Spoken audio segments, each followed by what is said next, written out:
Seve murenge, seve murenge, ibyo ubona imbere yawe bizashira.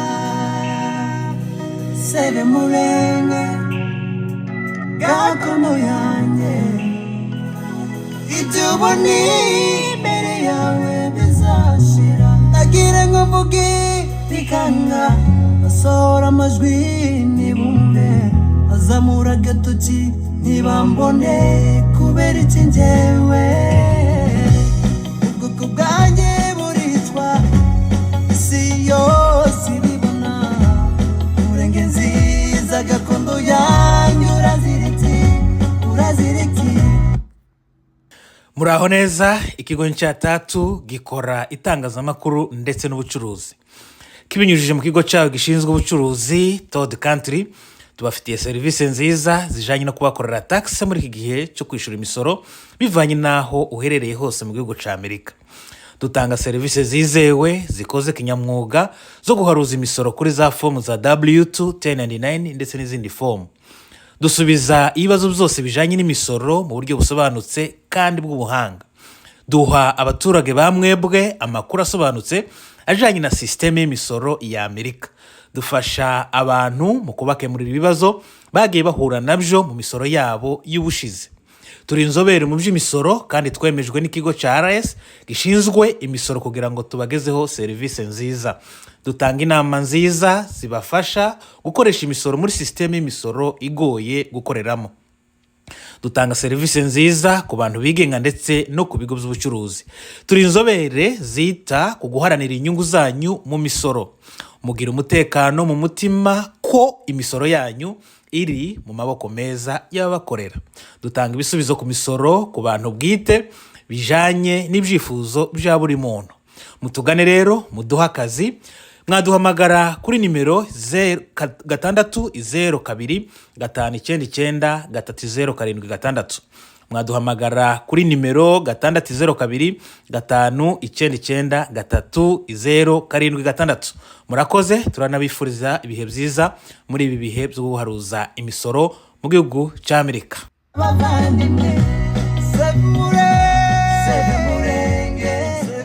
Ariko tuza gufatije umuvandimwe wagaragaye cyane kuri scene, ari nawe wabonekaga nkaho ayoboye iyo mico, iyo serukiramico. Turi kumwe ku murongo wa telefone. Uranyumva muvandimwe? Yego ndakumva neza. Okay, abatwumva bari kure nyuma ya Etazini hanze ya Amerika, abandi bari muri Amerika. Dushaka ko wabibwira amazina yawe naho uherereye muri Amerika kuri uyu mwanya. Yewe nitwa Rukinga Gilles, ntuye muri Arizona mu mujyi wa Phoenix. Qu'est-ce que j'ai fait à l'Assemblée nationale? Qu'est-ce que Maître Azara Soubero a fait au gouvernement? Qu'est-ce que tous ces généraux font dans l'armée? Allons jusqu'au bout de la logique. Mbere no kumenya ko ahantu umuntu wese ari aho yicaye iwaba ariho hambere. Icyanejeje mu bwana bwanjye no kwiga primaire ndi mwacu, nkiga secondaire ndi mwacu, ndi mu bijombo. Nous sommes fiers d'être Congolais, de Tutsi Congolais. Save Murenge, FB, stop killing the innocent people. Turabaramukije, muraho neza abakunzi ba Radio Nchatatu. Turabasuhuje bivanye naho buri wese ari muri uyu mwanya, bivanye n'isaha ufite mu karere k'isi aho uherereye. Tutarenza tuvuga ngo hanaha, turakuramukije cyane, tugohaye mwiriwe cyangwa se mwaramutse. Hano turi muri Arizona, ni mu gisagara cya Phoenix, ni mu gihugu cya Amerika, aho Radio Nchatatu ikorera. Iminsi ni iminsi 24 kwezi no kwa 12 umwaka ni 2024. Amasaha ni saa 4 zuzuye ku isaha y'umugoroba ya hano muri eta ya Arizona. Je muri kuvugana kuri mikrofone nitwa Benjamin Ruramira Nkurikiye, ninjugiye kubana namwe muri kino kiganiro. Tugiye kuganira namwe muri uyu mwanya. Mbere tutarakomeza nibyo tugiye kuganira namwe, reka tubabwire yuko uyu munsi ari iminsi 24 kwezi kwa 12, ejo ni iminsi 25. Ni umunsi mukuru wa Noheli, aho abantu bizihiza ivuka rya Yesu. Ni umunsi mukuru ukomeye cyane kuba Kristo ndetse n'abatari abakristo bazaba bafite akaruhuko. Abizihiza Noheli n'abatayizihiza twese tuzaba turi muri holiday ya Christmas. Reka rero mfata uyu mwanya ku bwa Radio Inchatatu no mu izina ryanje ubwanje mbifurize Noheli nziza. Turabizi ko mukunda Radio Inchatatu, turabizi ko muyikurikirana, dufashe uyu mwanya rero wo kubifuriza urubanza rwiza aho muzaba muri, ifete nziza, kugubwa neza, amateraniro meza. Tubifurije Christmas nziza muzukuri, ibatembe neza, murye neza, mwambare neza, muberwe neza, musenge neza, munezerwe neza, mu by'ukuri mwumve yuko muguwe neza kandi mwishimye, natwe aho turi tuguwe neza. Rero Radio Inchatatu twabanye namwe umwaka wose urarangiye, hafugiye kurangira ni icyumweru kimwe gusa gisigaye. Rero ntitwareka kubashimira no kubifuriza Noheli nziza. Tuzongera kandi tubifurize n'umwaka musha wa 2025 nawo tubifuriza kuzabera mwiza. Rero ni muri uyu mwanya dufashe uyu mwanya kugira ngo tubifurize Noheli nziza mu banyu no mu byanyu. Tugiye kuganira namwe rero, ibyo tugiye kuganira, turaganira ku bintu bitandukanye. Turavuga kuri Trump aheruka hano muri Phoenix, yari hano muri Phoenix ejo bundi ku cyumweru. Ni perezida watowe muri Amerika ariko utaraja mu nshingano, yari hano muri Phoenix. Akaba yaratangaje yuko le 20 itariki 20 z'ukwezi kwa mbere, igihe azoba yageze muri office muri White House, ibya transgender ku bana, ku bakuze hano muri Amerika ngo hazarangwa gusa n'igitsina cy'umugabo n'ic'umugore, naho ngibyo kubaga abana b'Abanyamerika babahindura ibitsina, ibyo ngibyo ngo azabisezerera ngo ubwo azaba yarayinjiye muri White House.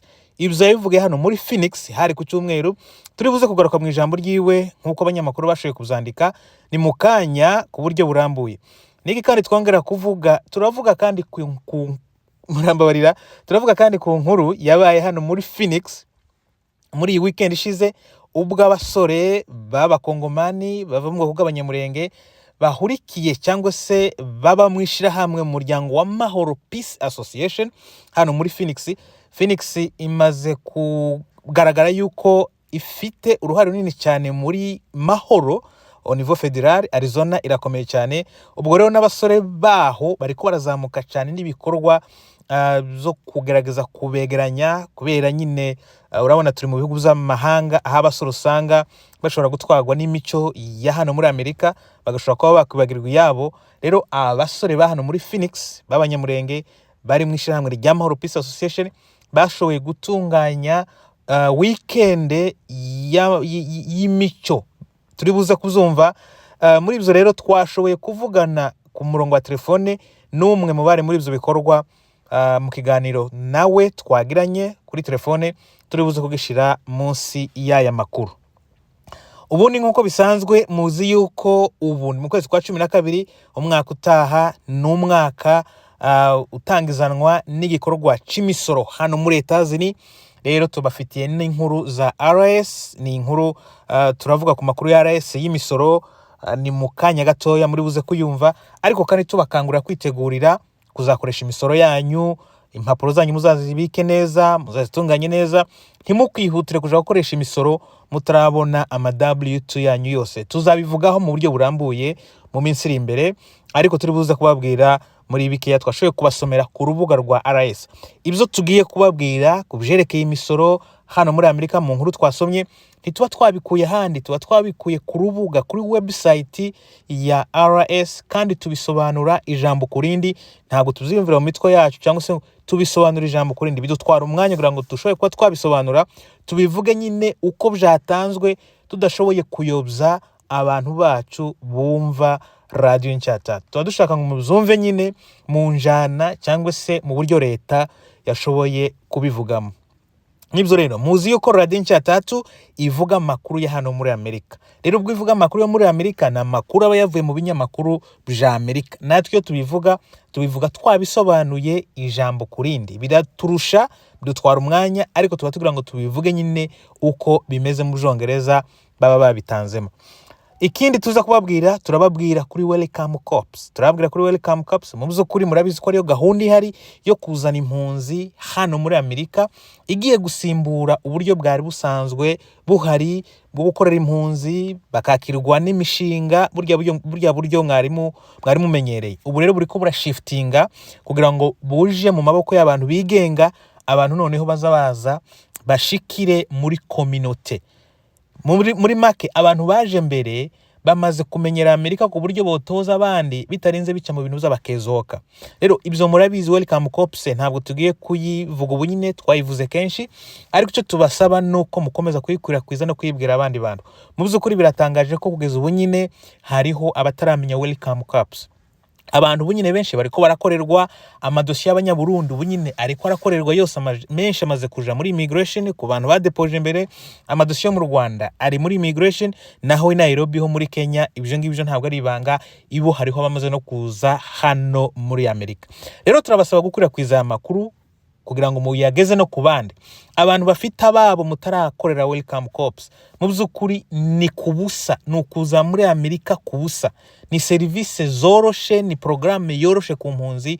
Mu by'ukuri umuntu wese ufite impunzi ifite ibyangombwa muri Afrika ukaba utarayikorera Welcome Corps, mu by'ukuri nta kindi kintu uwo muntu wamufasha usibye kumwakira, kumuremera itsinda ry'abantu 5 ukazomwakira. Reka tubwire communauté y'abanyamasisi. Turabizi yuko mwumva ururimi mvuga Ikinyamurenge, Ikinyarwanda, Ikirundi. Communauté y'abanyamasisi mufite impunzi nyinshi, mufite impunzi Kibuye, mufite impunzi Byumba, mufite impunzi hehandi nimbari Nyabiheke simbizi, hariho n'izindi impunzi ziri Mahama mu Rwanda. Mwebwe mufite impunzi nyinshi cyane abanyamasisi, abantu bavuye muri Nord Kivu. Turabasaba gukora iyi Welcome Corps. Ni bakeya baze amakuru, maze guhamagarwa n'abantu bagera kuri 3 cyangwa se 2 bambaze iyi gahunda ya Welcome Corps, ntimubizi. Rero nimba hari umuntu ushobora kumva iyi nkuru, aya makuru tugiye kubabwira cyangwa se turi kuvuga, mugerageze muyasharinge ku bantu bavuye Masisi hano muri Amerika cyangwa se muri Afrika, kugira ngo nabo bamenye inkuru, kuko nibo bafite abantu benshi cyane kandi bakeneye ubufasha. Bafite abantu hano muri Amerika benshi, bafite n'impunzi nyinshi, kuko abanyamasisi ntibobura abantu 5 kugira ngo bazane imiryango yabo. Rero turasaba kugira ngo musangize abantu iyi nkuru kugira ngo nabo baronke iyo occasion yo kuzana abantu babo. Nibyo rero gahunda zari zasanzwe zitondaga cyane, ariko Welcome Corps murumva yuko igomba kwihuta kuko nta buryo bwa leta bwinshi isaba. Rero uburyo tuvuga amakuru turatondeka gute? Turatangirana n'iyihe nkuru? Reka tuyatangirane n'inkuru ya RS. Niturangiza inkuru ya RS turavuga inkuru ya Trump. Niturangiza kuvuga inkuru ya Trump turavuga Welcome Corps. Niturangiza kuvuga Welcome Corps turavuga amakuru. Rero ni kiganiro, ni telefone y'izo activite za weekend zawe hano muri Phoenix. Turashiraho ijwi ry'umuvandimwe twashoye kuvugana kuri telefone, ahasigaye mwumva uko byari bimeze. Nibyo rero ni mukanye, reka twumve Save Mulenge, hanyuma tuze kumva inkuru ku buryo burambuye duhereye ku makuru ya RS. Ababyeyi baricwa nabi, abana bakicwa nabi, amatungo akicwa ndetse n'aho batuye hagatwikwa. Aho baraye siyo birirwa, aho biriwe siyo barara. Agaciro k'ubuzima bwacu kari mu maraso yacu. Save Mulenge, save my home, save Mulenge, save my people. Stop killing the innocent people. Reka rero inkuru yacu tuyihere Washington. Reka tuje i Washington muri RS.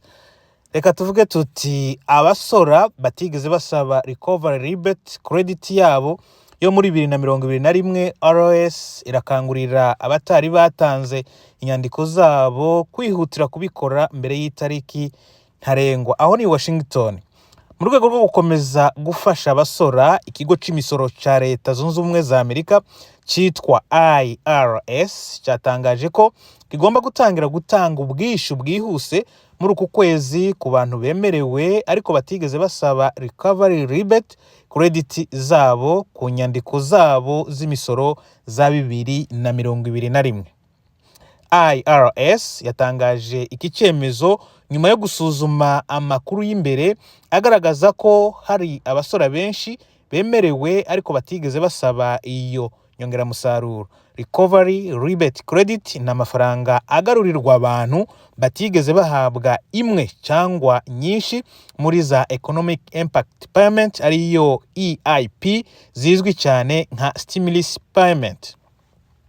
Nta kintu abasora bemerewe basabwa gukora kugira ngo babone ayo mafaranga, kuko azotangwa automatique mu kwezi kwa 12, agomba kugera ku bakwiye kuyahabwa bitarenze muri uku kwezi kwa mbere ku mwaka wa 2025. Amafaranga azoherezwa kuri konti za banki mu buryo bwa direct deposit cyangwa ku makuru yatanzwe hifashishijwe cheque yanditse ku mpapuro.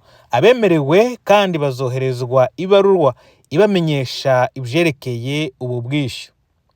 IRS ikomeje gukora ibishoboka byose ngo ifashe abasora. Byavuzwe na komiseri wa IRS Denny Weifel. Aya mafaranga ni urugero rw'ubushake dufite bwo kugera kure mu gufasha abasora. Dusuzumye amakuru yacu y'imbere, twasanze abasora barenga 1 miliyoni batigeze basaba iyi mfashanyo y'igikorwa gikomeye kandi bari bemerewe.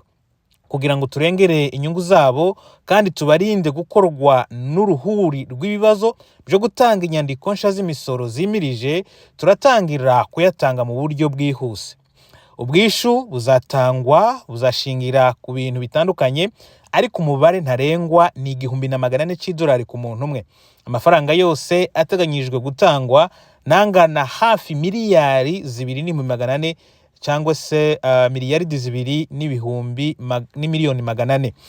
IRS yaranibukije kandi abasora bataratanga inyandiko zabo z'imisoro za 2021 ko bashobora kuba bemerewe ariko bagomba gutanga izo nyandiko bitarenze itariki 15 kwezi kwa 4 kwa 2025 kugira ngo babashe nabo kubona inyongeramusaruro cyangwa andi mafaranga y'ubwishu bashobora kuba batari bahabwa. Muraho neza, ikigo cya Tatu gikora itangazamakuru ndetse n'ubucuruzi. Kibinyujije mu kigo cyawe gishinzwe ubucuruzi Todd Country, tubafitiye serivisi nziza zijanye no kubakorera tax muri iki gihe cyo kwishura imisoro bivanye naho uherereye hose mu gihugu cya Amerika. Dutanga serivisi zizewe zikoze kinyamwuga zo guharuza imisoro kuri za fomu za W2, 1099 ndetse n'izindi fomu. Dusubiza ibibazo byose bijanye n'imisoro mu buryo busobanutse kandi bw'ubuhanga. Duha abaturage bamwebwe amakuru asobanutse ajanye na systeme y'imisoro ya Amerika. Dufasha abantu mu kubakemurira ibibazo bagiye bahura nabyo mu misoro yabo y'ubushize. Turi inzobere mu by'imisoro kandi twemejwe n'ikigo cya IRS gishinzwe imisoro kugira ngo tubagezeho serivisi nziza. Dutanga inama nziza zibafasha gukoresha imisoro muri systeme y'imisoro igoye gukoreramo. Dutanga serivisi nziza ku bantu bigenga ndetse no ku bigo by'ubucuruzi. Turi inzobere zita ku guharanira inyungu zanyu mu misoro. Mugira umutekano mu mutima ko imisoro yanyu iri mu maboko meza y'abakorera. Dutanga ibisubizo ku misoro ku bantu bwite bijanye n'ibyifuzo bya buri muntu. Mutugane rero muduha akazi.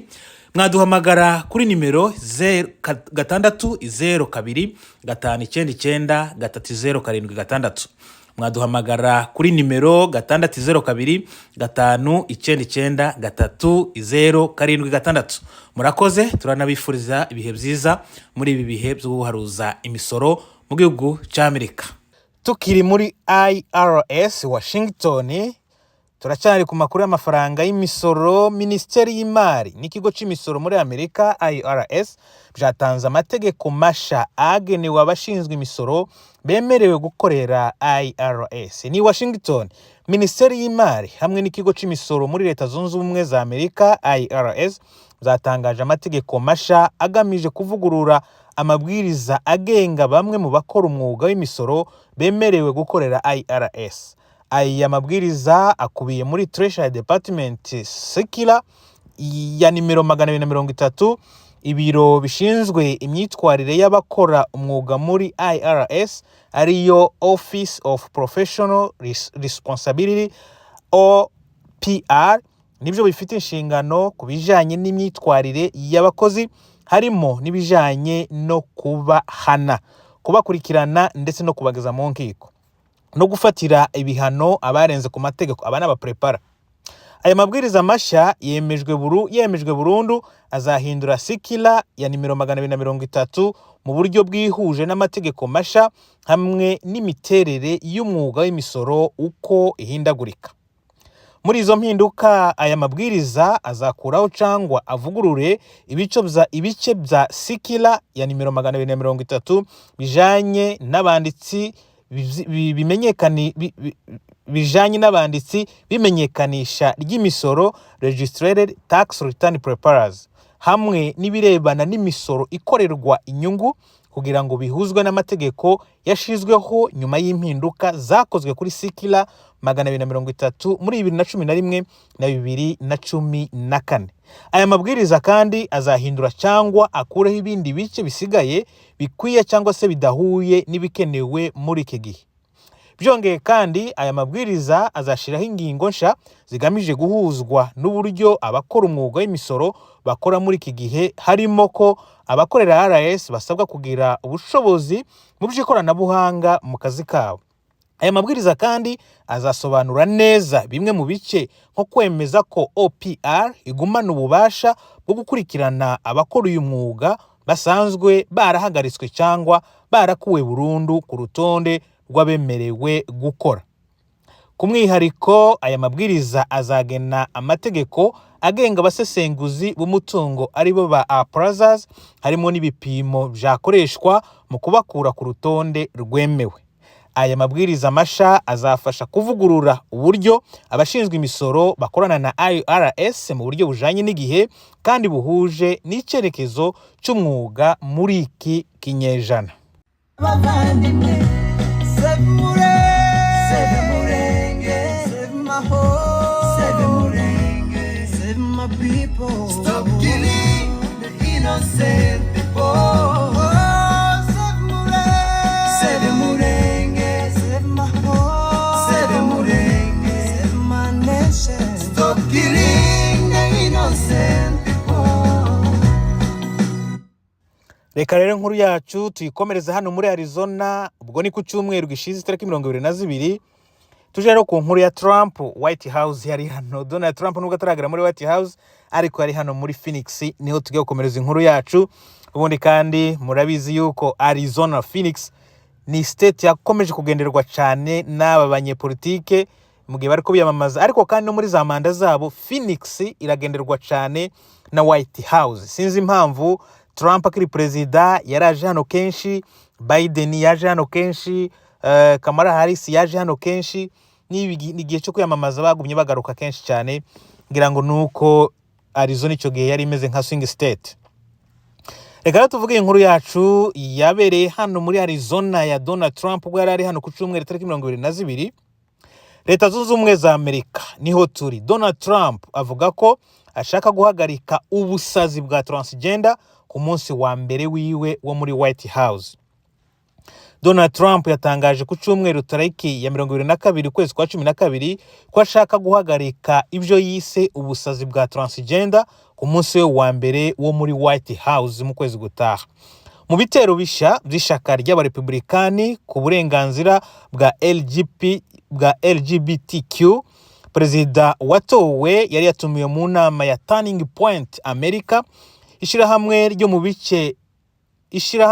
ryo mu gice cy'ubutagondwa bukabije rigamije gushigikira amahame y'ishaka ry'abarepublike mu mashuri makuru ya kaminuza hano muri Amerika. Ibi byari uburyo bwiza kuri perezida watowe bwo kongera gutangaza ibyo yasezeranyije mu gihe cy'imyaka 4 iri imbere.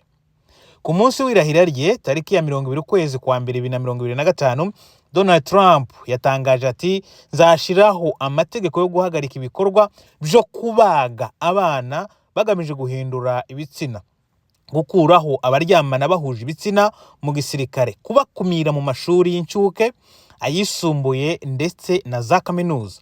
Politike yemewe n'amategeko muri Leta Zunze Ubumwe za Amerika izaba ari uko politike yemewe n'amategeko muri Leta Zunze Ubumwe za Amerika izaba ari uko hariho ibitsina bibiri gusa, umugabo n'umugore. Uko niko Trump yavuze. Yakomeje abivuga imbere y'imbaga y'abanyeshuri b'abakorerabushake bari bateraniye Phoenix mu majyepfo y'uburengerazuba bw'igihugu cya Amerika. Ibibazo birebana n'ubuvuzi bugenewe abana bakeneye guhindura ibitsina cyangwa uruhare rw'abagore bahinduye ibitsina, ubwo burenganzira bwabo mu marushanwa y'abagore birimo kuvugisha benshi muri Leta Zunze Ubumwe za Amerika. Mu gihe cy'amatora, uwo mukire ukomoka mu ishaka ry'abarepublikani yagiye kenshi agaragaza icyo yise ubukangurambaga bw'ubwiyongere bwa wokisme. Ishaka ry'abarepublikani ryagaragaje aho rihagaze ku burenganzira bwa LGBTQ mu state abishigikiye ko Trump azahangana nabyo, kandi mu nteko ishinga amategeko ya Amerika bamwe mu badepite b'ishaka ry'abarepublikani bashatse gukumira Sarah McBride, umugore wa mbere wa transgender watorewe mu nteko, kuja mu bwiherero bw'abagore mu ngoro y'inteko ishinga amategeko hari mu kwezi kwa 11. Niki rero Trump yavuze ku guhangana n'abimukira. Ubwiyongere bwa wokisme bugomba guhagarara. Yongeye kubivuga imbere y'abaturage bamukomeye amashi. Donald Trump ugiye kuba perezida wa 47 wa Leta Zunze Ubumwe za Amerika azaba ari ku itariki ya 20 z'ukwezi kwa mbere, nyuma yo gutsinda Kamala Harris w'ishaka ry'abademokrate. Yongeye kugaruka ku kibazo cy'abimukira, kimwe mu byari bigize gahunda y'ubukangurambaga bwiwe. Uwo munsi yasezeranyije ati zashiraho amategeko menshi agamije gufunga imbibi zacu kubimukira binjira binyuranyije n'amategeko no guhagarika kwinjirira igihugu cyacu. Kandi uwo munsi nyine tuzatangiza ibikorwa binini cyane byo kwirukana abimukira mu mateka ya Amerika. Itariki 20 z'ukwezi kwa mbere izaba ari umunsi w'ukuri w'ubwigenge muri Amerika.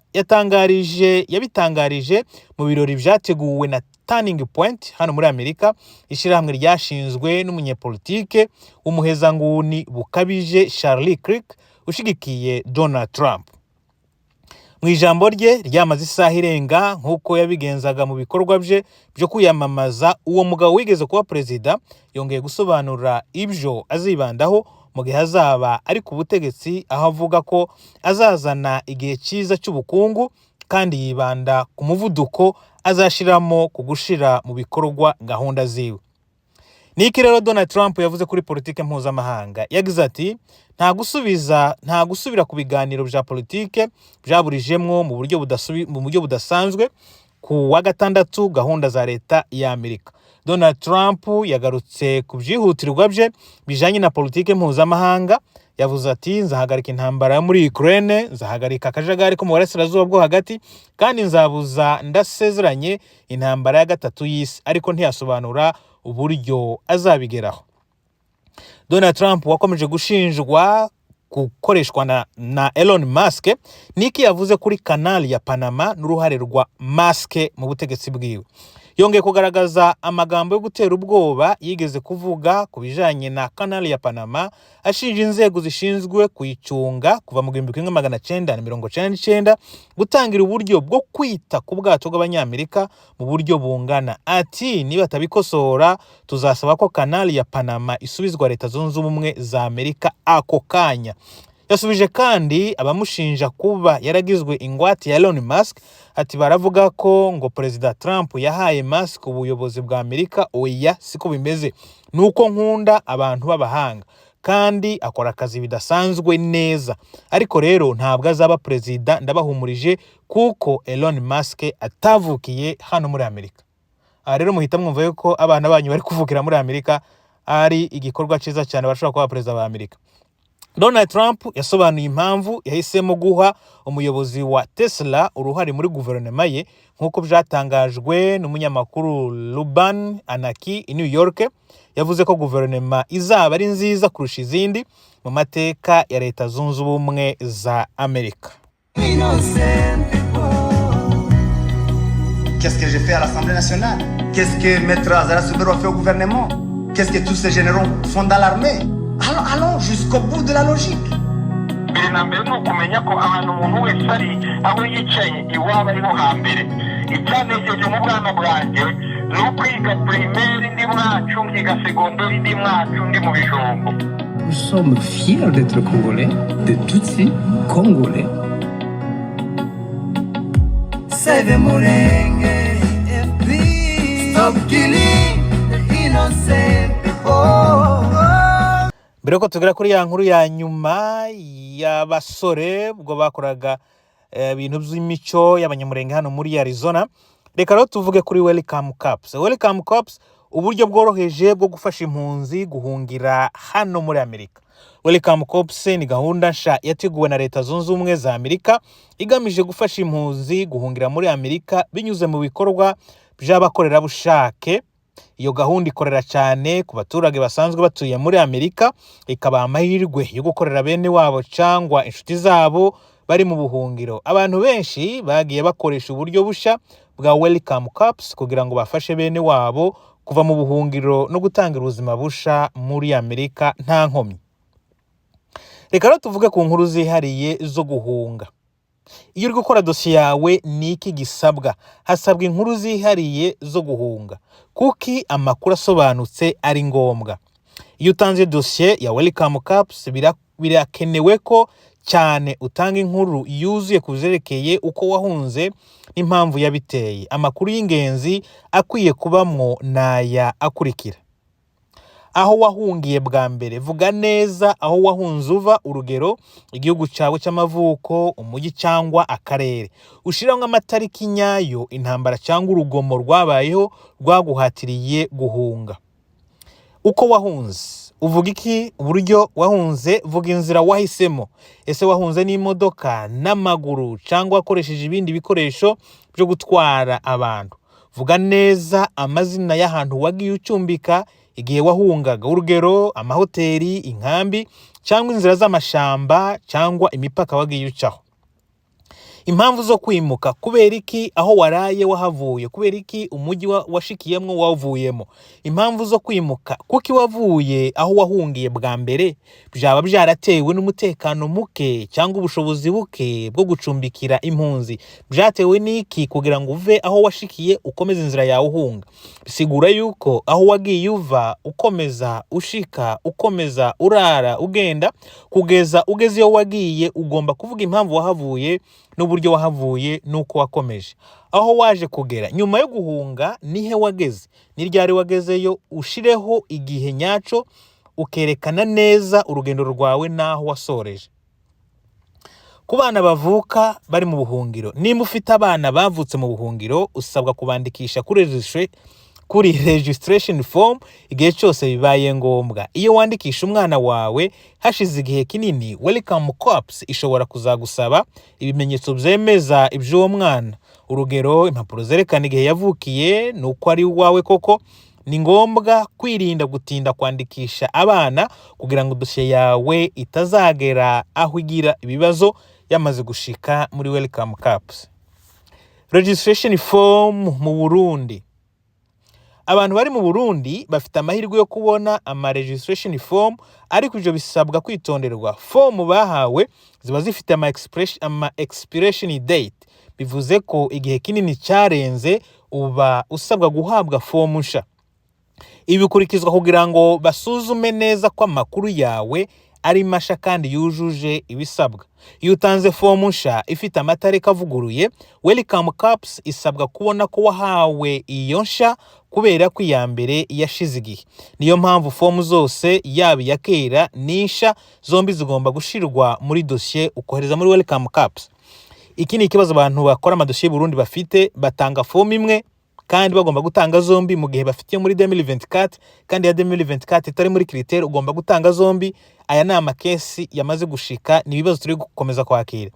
ubufasha ku bari muri Amerika. Abantu bari muri Amerika basabwa kuba abafatanyabikorwa bimena muri gahunda ya Welcome Caps.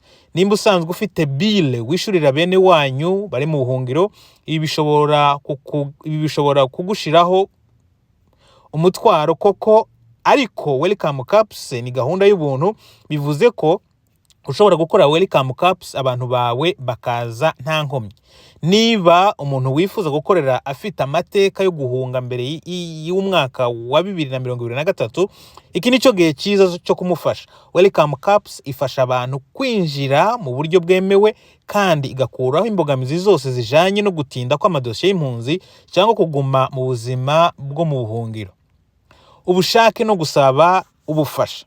Ku bantu bakeneye ubufasha mu kuzuza dosiye zabo, birakenewe ko bajya babaza abantu babifitemwe uburambe cyangwa se ubunararibonye mu byerekeye Welcome Caps. Ibibazo byose bigomba gusuzumwa kare kandi bigakemurwa hakiri kare. Mwazajya mutubaza batwebwe mukaduhamagara kugira ngo dushobore kubafasha. Icyo no kwibutsa abari mu bihugu by'ubuhungiro, mwebwe muri mu bihugu mwahungiyemwo, nimubwire bene wanyu ukuri ku makuru ya Welcome Caps, mukore ibyo musabwa kare kugira ngo mudatinda kubona ibyemezo bibemerera kwinjira muri Amerika. Iyo gahunda irahari kugira ngo izane amahoro ku bantu bari mu buzima bubi bw'ubuhunzi. Welcome Caps ni inzira yoroheje kandi itagira ikiguzi cyo gufasha bene wanyu gutangira ubuzima busha.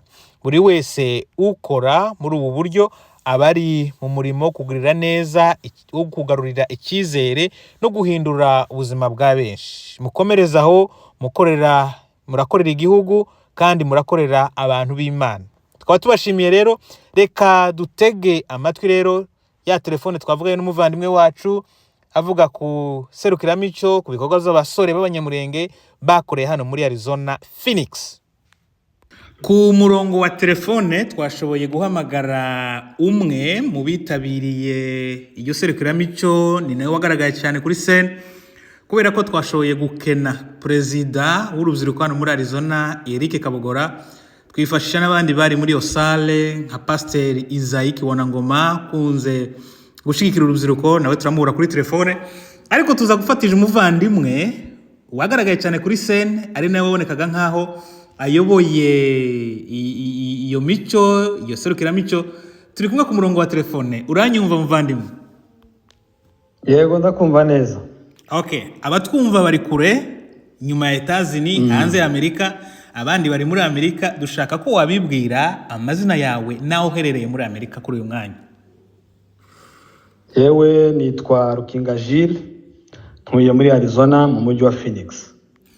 Urakoze cyane. Muri weekend ishize kuva kuri kuwa gatanu, kuwa gatandatu no ku cyumweru hano muri Arizona Phoenix hari shamura, hari kivumbi na jasho. Uhereye ku bintu by'imico twari twasohoye n'abashitsi benshi, hari akabumbu. Kubera iki muri Phoenix hari iyo activite muri iyi weekend? Niki cyari gihari? Urakoze cyane. Phoenix, urubyiruko rwa Phoenix Arizona rwateguye irushanwa ry'akabumbu, ariko rigizwe no kugaragaza cyane n'umuco wacu wa kinyamurenge. Batumiye abantu benshi batandukanye, hari urubyiruko ruvuye Canada, hari urubyiruko ruvuye Ohio, ndetse n'urubyiruko rw'abanyamurenge rutuye hano Arizona, ndetse n'abanyamasisi bakora irushanwa ry'akabumbu. Hanyuma ku cyumweru tuza gusorezwa n'iserukiramuco ry'umuco wacu wa kinyamurenge. Niyo activity yari hari muri weekend. Urakoze cyane. Twabonye abashitsi bavuye kure muri Canada, Ohio n'andi henshi hatandukanye. None ibyo mwakoze ko bisa nk'ibyatwaye uburyo bwinshi, bwaba bwaravuye he kugira ngo mushobore kuba mwakora igikorwa nk'icyo ngicyo? Murakoze cyane. Hano Arizona dufite ubuyobozi bwiza kandi bukora neza, haba ari ubw'amahoro ndetse n'ubuyobozi bwacu bwite bw'urubyiruko. Dufite abayobozi beza bashoboye, nibo bakoze iyo organization yose kugira ngo ibyo bikorwa byose tuzabashe kubigeraho. Twishuriye abantu bagera 20 bavuye Canada, twishuriye abavuye Ohio, turabafasha iyo minsi yose babaye hano bakina umupira, ubwo ni ukubafasha mu minsi babaye hano ibiri, kubarisha, kubacumbikira kugeza dusoje ku cyumweru. Zasabye ubushobozi bwinshi birumvikana, ariko hano hari urubyiruko rwinshi kandi rwitabira ibikorwa byacu, barakoze cyane. Urumva ni ibintu bisize kumva. Abantu bavuye Canada bangana kurya nabonye kubarihira indege, abavuye Ohio kubacumbikira, kubaryamisha, kubarisha, urumva n'ubwitange bukomeye. Andi masiteti rero ndumva ashobora kuzumvira. Yes, n'ubwitange bukomeye. Hanyuma ni bande bashoboye gutsinda iyo mikino y'amarushanwa y'umupira? Igikombe cyegukanye abantu ba Phoenix, urubyiruko rwa Phoenix nitwe twegukanye igikombe. Habayemo n'ibihembo bishimishije. Abegukanye igikombe batwaye $2,000 by'amadolari. Ubwo ni twebwe hano urubyiruko rwa Arizona twatsinze Canada, bari twegukana icyo gikombe. Kubera iki mutakinishije liste ya kabiri? Mwebwe mugere gutumira abantu nimara mwongere mu batware n'igikombe, kubera iki mutitsindishije? Yari amarushanwa nyine, ubwo ngubwo twarabarushije. Aya Perezida Eric Kabogora abarebye ukuntu abagirira nabo ntibarushwe n'ubusa, ariko uze gutsindwa oya nabo byumvikane ko aba kabiri nabo bafite bahawe ibikombe ko babaye aba kabiri. Ngira ngo hari n'amafaranga nyine babaye aba kabiri batwaye, ayo niyo ntabashe kumenya. Okay, urakoze cyane. Tuje ku mucyo muri salle, twabonye mukina ibintu byiza cyane, mutamba neza, twabonye bashike bacu bari baberewe, bafite ibisabo, bakenyeye, bafite ibitambara, zari imeze neza cyane, indirimbo nziza. Ikibazo nkubaza, kubera iki urubyiruko rw'abasore bashoboraga kugaragara muri iriya serukiramico bambaye amakoti maremare, bafite inkoni, bambaye amasapo, kubera iki batagaragaye muri iriya serukiramico? Murakoze cyane. Mu by'ukuri ibi ni ibintu bisa naho abantu bataritabira cyane ndetse batanabizi uburyo bikorwamo. Bisaba ko babigisha, ntabwo wapfa kujyana n'abandi hariya kuri stage utarabyize cyangwa ngo ukore practice ubimenye. Byasabye ko tubategura bari hariya mu gihe gito twari dufite kingana n'icyumweru hafi n'igice. Twahuye nka 3 cyangwa nka 4, turabitegura, dutegura indirimbo zacu, ndazibigisha izo nzi, hanyuma mbigisha no kubyina, nubwo tutabonye umwanya munini wo kugira ngo dukore ibyo twateguye byose hariya, bitewe n'iminota yari ihari, bitewe kandi n'umwanya muto twagize wo kubitegura. Twabashe kubona abantu bake dutegurana, niyo mpamvu wabonye turi bake kuri stage. Yes, tutaragera ku kibazo cya challenge nshaka ko tuvugaho mu kanya. Reka nkubaze, mu bandi bashitsi bari bitabiriye ibyo bikorwa cyangwa iryo serukiramico bari bavuye ahandi hantu, hari abandi mwari mwatumiye baba ari bande? Yego, twatumiye abahanzi batandukanye, barimo umuhanzi uzwi cyane mu ndirimbo zacu za gakondo bita Museveni Ndondo, uba mu gihugu cya Canada. Twari kumwe kandi n'umuhanzi bita Mupati, iryo zina nzi. Uwo nawe asigaye aba hano, yabaga mu gihugu cy'u Burundi, ubu ngubu asigaye aba hano muri Amerika. Twari kumwe kandi n'abandi benshi batandukanye, n'undi wavuye Canada ntibuka izina ryiwe. Abo nibo twabashe kubana kuri uyu munsi. Urakoze cyane, biratunejeje kumva ko Mupati ari hano. Batabizi, Mupati niwe waririmbye iyi ndirimbo twagize ya Django kuri Nshya 3 ivuga Save Mulenge. Rero yakoze ibintu bikomeye, washoboye kuduha iyi ndirimbo itabaza gukumira jenoside ibera iwacu, niyo mpamvu tuyikisha kuri Nshya 3. Abatari babizi rero, iyi ndirimbo ni Mupati. Biranejeje kumva ko ari hano, ntabyo narinzi. Reka rero tuje kuri challenge. Nabonye ku rubuga rw'umuhana rw'amahoro hano Phoenix, abantu benshi bandika bashima ibyabaye ku mastati bashiraho, ariko bitambona abandi bandika ngo niryari mwabonye ngo abagore b'abanyamurenge babyina haya haya, niryari mwabonye ibikorwa. bisa nkaho nyine hari ukuntu abantu babitoramo utunenge sinzi. Usanga kandi muri twebwe dufite idini turijamo cyane, ubundi kandi dufite n'abakozi b'Imana b'abanyamurenge bavuga ari kijana muri community y'abanyamurenge hano muri Phoenix. Rero abantu bose babarizwa mu matorero, kandi amatorero arimo abakozi b'Imana bafite uburyo babona umuco w'abanyamurenge haya imezite. Izo ni challenges zikunze kuba muri ibintu nk'ibi ngibi. Rero mwebwe ibyo bintu mubona muzahangana nabyo gute, cyangwa mwabirenze gutegura mu mushobora kuba mwakora biriya mwakoze, cyangwa muri ko murahangana nabyo bimeze bite mu majambo makeya?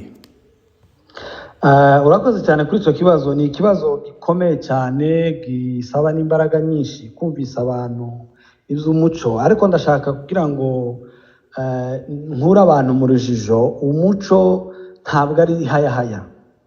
Umuco wa kinyamurenge n'indangagaciro za kinyamurenge ntabwo ari ziriya ndirimbo. Ziriya ni yego ni ibigaragaza indirimbo zacu z'umuco wacu, ariko umuco wacu wa kinyamurenge ni indangagaciro, ntabwo ari biriya.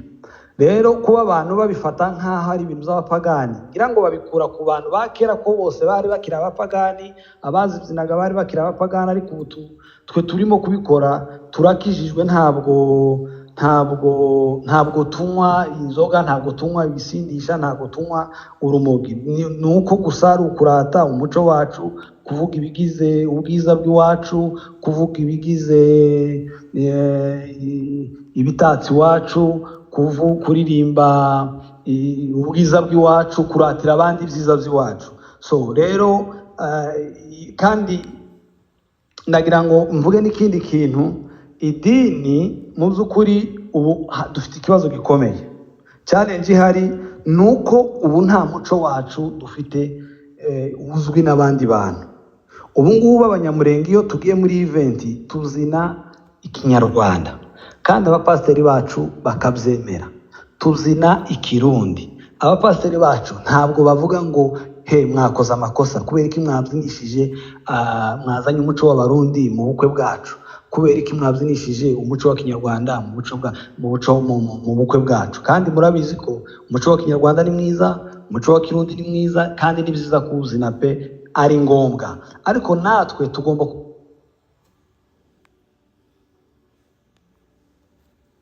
bari hano cyane muri Amerika ndetse n'ahandi, ni ngombwa ko mu bukwe bwacu bwose tutazongera kugaragaza umuco w'abandi. Tugomba kugaragaza umuco wacu wa kinyamurenge, nkeretse ari ubukwe bw'abandi, ariko mu gihe ari ubukwe bwacu tugomba kugira umwihariko wacu, ibituranga by'iwacu.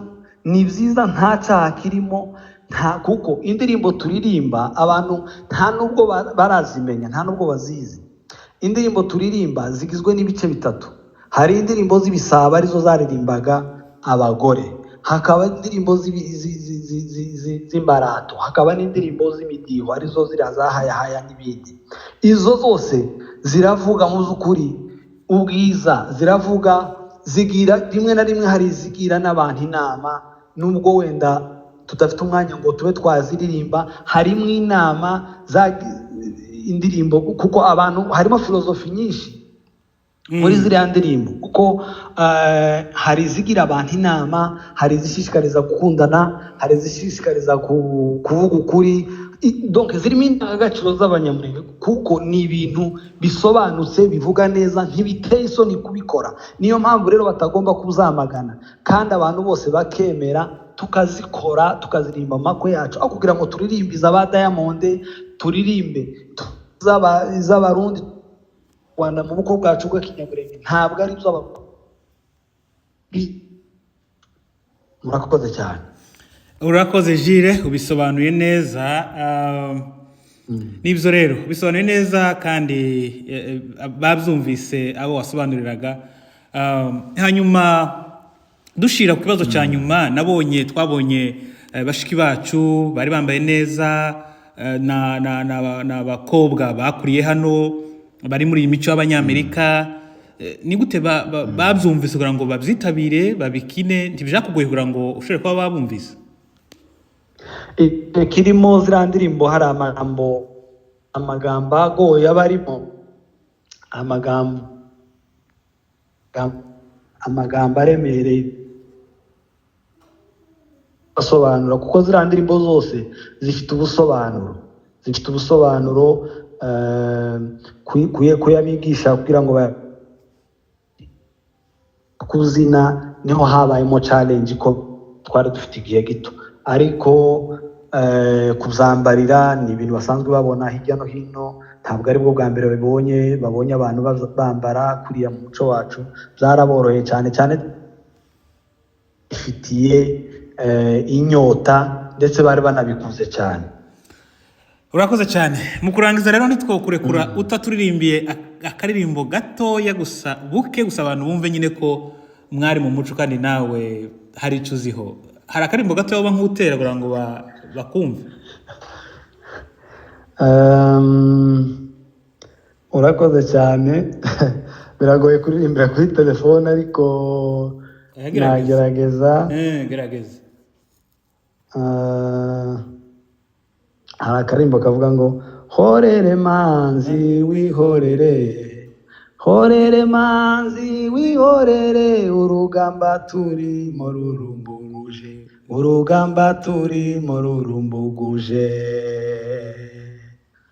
Nagira ngo nuko gize neza Gilles. Imana iguhe umugisha Gilles. Thank you so much.